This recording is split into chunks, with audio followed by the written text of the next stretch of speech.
السلام علیکم۔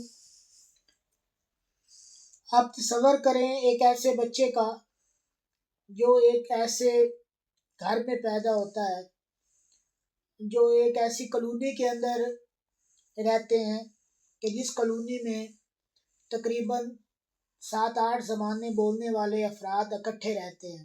بعض ممالک ہوتے ہیں جن میں لوگ دور دور سے مہاجر بن کے آتے ہیں یا نوکریاں کرنے آتے ہیں، تو لوگ اکٹھے رہتے ہیں علاقوں میں۔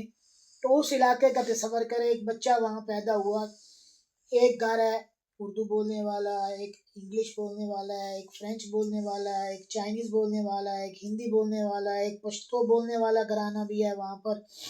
اس کے علاوہ کوئی جیپنیز بولنے والا ہے، کوئی کورین لینگویج بولتا ہے۔ اب اس علاقے میں پیدا ہونے والا جو بچے ہیں وہ سارے اکٹھے کھیلتے ہیں۔ جب اکٹھے کھیلتے ہیں تو دو لفظ کوئی کسی زبان کا بولتا ہے، کوئی کسی زبان کا بولتا ہے، کوئی اس کے دو لفظ سنتا ہے، کوئی اس کے دو لفظ سنتا ہے۔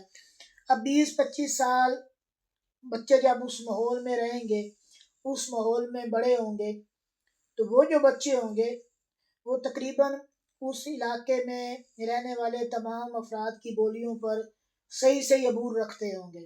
صرف زبانوں کو نہیں جانتے ہوں گے بلکہ وہ ان زبانوں کے لہجوں سے بھی واقف ہوں گے، لہجوں کی قرائت سے بھی واقف ہوں گے۔ وہ ایک دوسرے سے جب ملیں گے تو مل کر ان کے احساسات کو پہچان لیں گے۔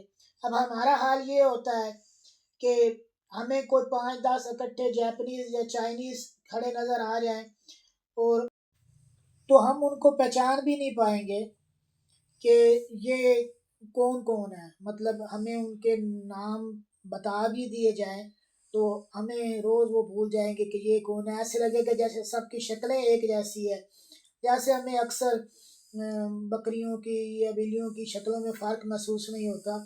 اسی طرح جیسے چہرے جو ہیں وہ ہمیں دوسروں کے جو اجنبی چہرے ہوتے ہیں وہ ایک جیسے محسوس ہوتے ہیں، اسی طرح زبانیں بھی دوسروں کی جو ہوتی ہیں وہ ہمیں ایک جیسی محسوس ہوتی ہیں۔ آپ کے سامنے چائنیز لکھی ہوئی ہو تو ایسے لگے گا کہ یہ لکیریں لکھی ہوئی ہیں، اور چائنیز کوئی بول رہا ہو تو ہمیں ایسے لگے گا کہ یہ بس ایک ہی قسم کے لفظ کا بار بار تکرار کر رہا ہے، کیونکہ ہمارا فوکس نہیں ہوتا۔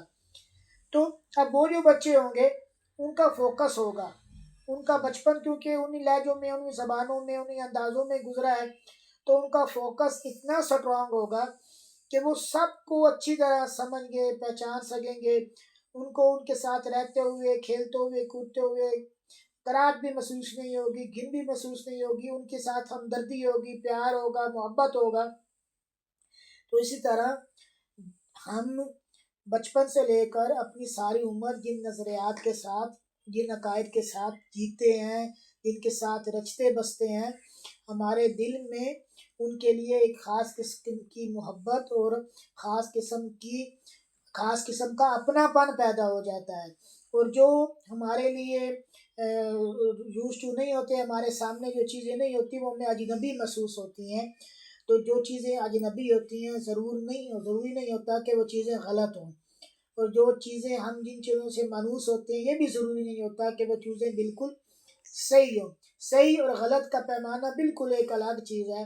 کسی چیز کا ہم سے مانوس ہونا یا کسی چیز کا ہم سے دور ہونا، یہ صحیح اور غلط کا بالکل بھی پیمانہ بالکل نہیں ہے۔